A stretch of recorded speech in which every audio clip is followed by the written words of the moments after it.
Hello friends, welcome to news world. അപ്പോൾ ഞാൻ ഇന്ന് വന്നിട്ടുള്ളത് ഒരു ബീഫ് കിഴിയുടെ റെസിപ്പിയാണ്.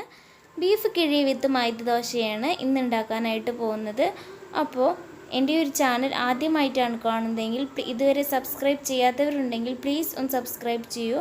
ഒപ്പം തന്നെ തൊട്ടടുത്ത ബെല്ലൈക്കൺ കൂടി ഒന്ന് ഇനേബിൾ ചെയ്തിടൂ. അപ്പോൾ നമുക്ക് വീഡിയോയിലോട്ട് പോകാം.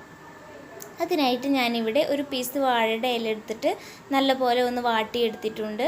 ഈ വാട്ടിയെടുത്ത ഇലയിലോട്ട് നമുക്ക് മൈദ ദോശ വെച്ച് കൊടുക്കാം. മൈദ വെച്ചിട്ട് ദോശ ഉണ്ടാക്കിയതാണ്. ഇനി നമുക്ക് അതിലേക്ക് ബീഫ് ഇട്ട് കൊടുക്കാം. ബീഫ് ഞാൻ ഹാഫ് വേവിൽ വേവിച്ചെടുത്തിട്ടുള്ളതാണ്.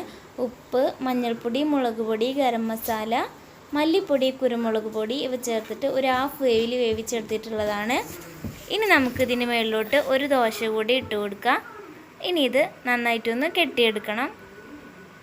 ഇതിങ്ങനെ വാട്ടിയ കാരണം കൊണ്ട് പൊട്ടൊന്നുമില്ല, അത് വിചാരിച്ച് പേടിക്കണ്ട. ഇങ്ങനെ കെട്ടിയെടുക്കാം ഇനി നമുക്ക്. അപ്പോൾ ഞാനിതിവിടെ കെട്ടിയെടുത്തിട്ടുണ്ട്. ഇനി നമുക്ക് അടുത്തതായിട്ട് ഗ്യാസിൽ ഞാനൊരു പാത്രത്തിൽ വെള്ളം വെച്ചിട്ടുണ്ട്.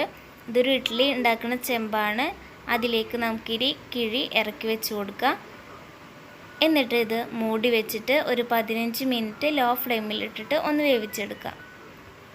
ഇപ്പോൾ ഇത് 15 മിനിറ്റ് ആയി. അപ്പോൾ ഞാനൊന്ന് തുറന്ന് നോക്കുകയാണ്. അപ്പോൾ നല്ല ആവിയൊക്കെ വന്നിട്ട് റെഡി ആയിട്ടുണ്ട്. ഇനി നമുക്ക് ആ കിഴി പുറത്തേക്ക് എടുക്കാം. ഇനി നമുക്ക് കിഴി ഒന്ന് തുറന്ന് നോക്കാം. അപ്പോൾ ഇതാ ഞാനിതിവിടെ തുറന്ന് നോക്കുകയാണ്. ഇത് ഓപ്പൺ ചെയ്യുമ്പോൾ തന്നെ നല്ലൊരു സ്മെല്ലാണ് വരുന്നത്. എല്ലാവരും ഒന്ന് ട്രൈ ചെയ്ത് നോക്കണം.